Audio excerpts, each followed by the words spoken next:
I lived in a deep forest environment for the better part of a decade. Things are different in that sort of environment. There are no horizons. There's only what's near and nearer. Here I'm on the south side of Mount Hayner. Hayner stood at about 3,000 feet, and the south side had not been logged over in more than a century. And so you had Doug fir, western red cedar, even hemlock in succession crowding out big leaf maple and western red alder. About the only leg up I can give to getting this poem is in something I heard a woman not too long ago say. She said, if you want to seduce a woman, it's through her ear. The poem is called In Deer Walk. In Deer Walk. In dear woman's walk, in wooded home of high circles haunt,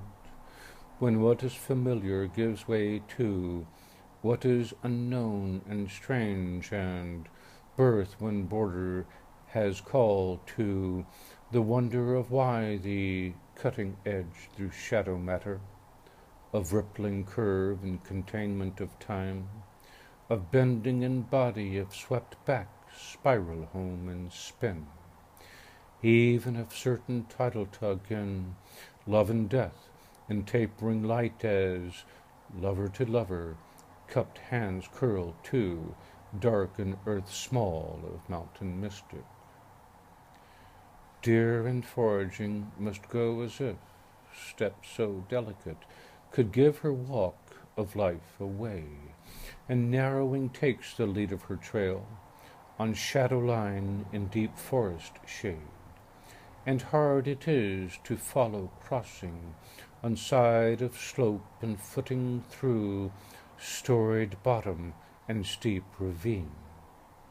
There too step in hard climb and fall again wind, footing on earth uptends inside sense of sky,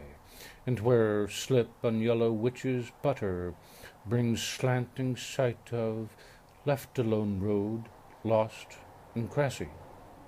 and whose unknown end causes the shiver, when taking to once upon path where, coupled to dear woman's steps there, come over those other big cat prints, and road whose round end shifting red, where the out-turn comes to field in, bay of wild rye brown, and under cover of cold white and misty rise, and red shift bringing silence to secrets in this field of love and hate, an island blaze of furious fire on mighty cedar whose haunches bear the far spire in streams of flame, and the blaze of burning branches in motion of cursive capture to the dark and bottom heart, or nearer in, when out beneath the burn comes the ermine whose under huddle has filled with cinder,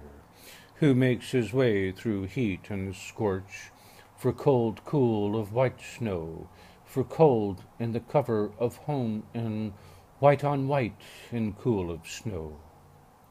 Out of the flame into misty nimbus, and nearing the blind of forest when red tail on wide wing of hawk comes over, swoops lower, with sharpest talons cutting into fur and flesh,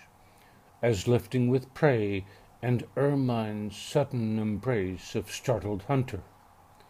setting tooth and throat as each the hunted are caught in fire flood and tug, to become the fleshy tinder roasted in red shift ablaze, where birth and border burns brightest, and living to living dare not keep apart, just there where lover to lover in field of capture in cursive fire.